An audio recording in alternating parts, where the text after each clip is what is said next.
Hello लोगोफोर गिबियाव नोंथांमोन गासैखौबो आंनि बे गोदान भिडिअआवहाय बरायबाय। बे भिडिअआवहाय आङो नोंथांमोननि गेजेराव लाबोदों जोङो संनिफ्राय मिउजिकनिफ्राय जोङो माबोरै भकेलखौहाय रिमुभ खालामगोन नैबे मोननै एप्लिकेशनखौ आङो लाबोदों। नोंथांमोना नायलांदो इन्टारेस्टेडब्ला। ओमफ्राय आङो नोंथांमोननि गेजेरावहाय सरि बिदों, आं गोबावसिमोन बे भिडिअखौहाय इउटुब भिडिअखौ लाबोबाय थानो मोनैया। दिनैसो आङो फार्स्ट टाइम आङो होफिनबाय। नै बे समफ्राव आंहा गोबां इमारजेन्सि खामानिफोर दङमोन, बेनिखायनो नोंथांमोननि गेजेरावहाय लाबोनो हायाखैमोन आरोखि। नोंथांमोनाबो अन्नानै आंखौहाय क्षमा खालामदो, निमाहा होदो, आङो बेखौनो कामना खालामबाय। फै दानो जोङो बे एप्लिकेशनखौ जोङो बेखेवनि। बे एप्लिकेशनखौ जोङो मोननो थाखायहाय जोङो फार्स्ट वान एप्लिकेशनखौ जोङो नायग्रोनि। बे एप्लिकेशनखौ जोङो प्ले स्ट'रावनो मोननो हागोन। प्ले स्ट'रखौ जोङो अपेन खालामनि। बाहाय जोङो लिरगोन Backtrack It।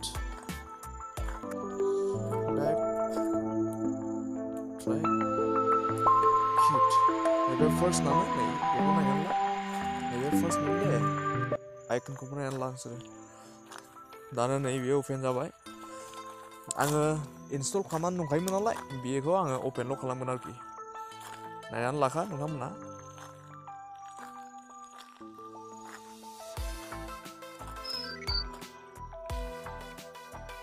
दानो गोबां कपिराइट फैयो बिनि माबायावहाय, ओंखायनो नैबे लाइब्रेरियाव जों डाइरेक्ट थांगोन। ओमफ्राय नैबे सङावहाय जोङो डाइरेक्ट होनि।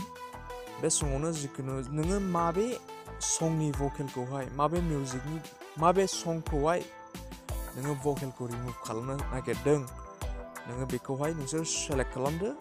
आरो बावहायनो मोनसे लेफ्ट डाउन साइडआवहाय मोनसे कर्डफननि माबा थागोन, आइकन थागोन। बावहाय नोंसोरो बेखौ अन होब्ला, बेखौ होआब्ला मोनसे बेनि संनि भकेला रिमुभ जागोन आरोखि। आङो कपिराइट फैयोखाय आङो गिनानै आङो बेखौहाय नोंथांमोननि गेजेरावहाय प्ले खालामनो हानाय नंला। नोंथांमोनाबो बेखौहाय बुजिखागोन आरोखि। आरो सेभआबो बे गोजौआवनो सेभ होननाय मोनसे दंखायो, बेवहाय होब्लानो नोंसिना बे केरावकिया सेभ जागोन आरोखि।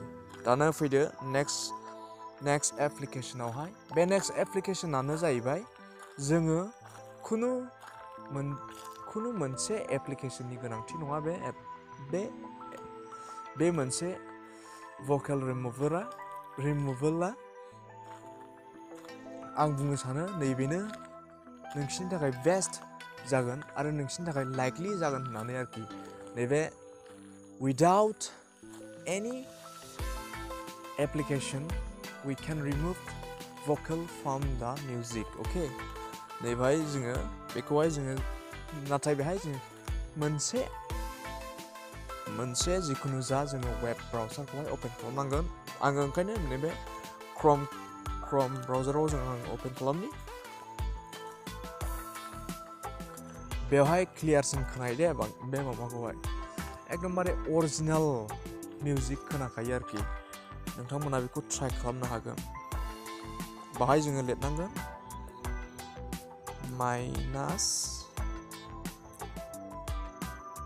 -pro नैबेनो -pro vocal remover बेखौ आङो क्लिक खालामगोन। नैबे फार्स्ट अपसन फैनायावनो नोंसोरो क्लिक खालामनांगोन आरोखि। रिमुभ भकेल फ्रम ए सं अनलाइन जों रिमुभ खालामनो हायो। बाहाय जेखि जोङो बेहाय जेबो एप्लिकेशननि गोनांथि जानाय नङा। बेवहाय होनदों नै बे गोजौआवहाय सेलेक्ट आन अडिअ, जोङो जिखुनु जा गान माखौ जोङो रिमुभ खालामनो नागिरदों जोङो बेखौ सेलेक्ट खालामनि।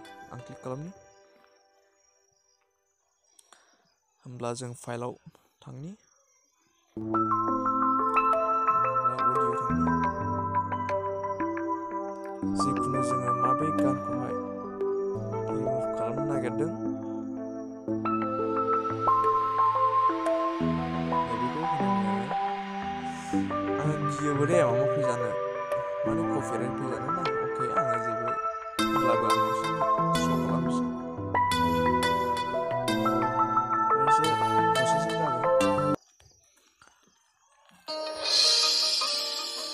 दा बाहाय जेबो मोनसे भकेला अन जानाय नङा आरोखि एकदमबारे बियो अरिजिनेल मोनसे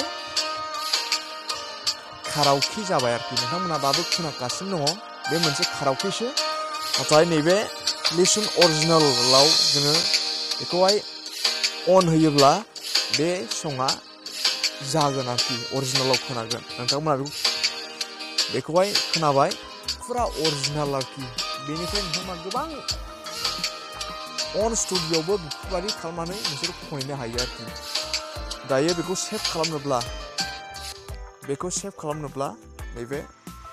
नैबे डाउनलड बाहाय थुब्लानो डाउनलड जाबाय आरोखि बियो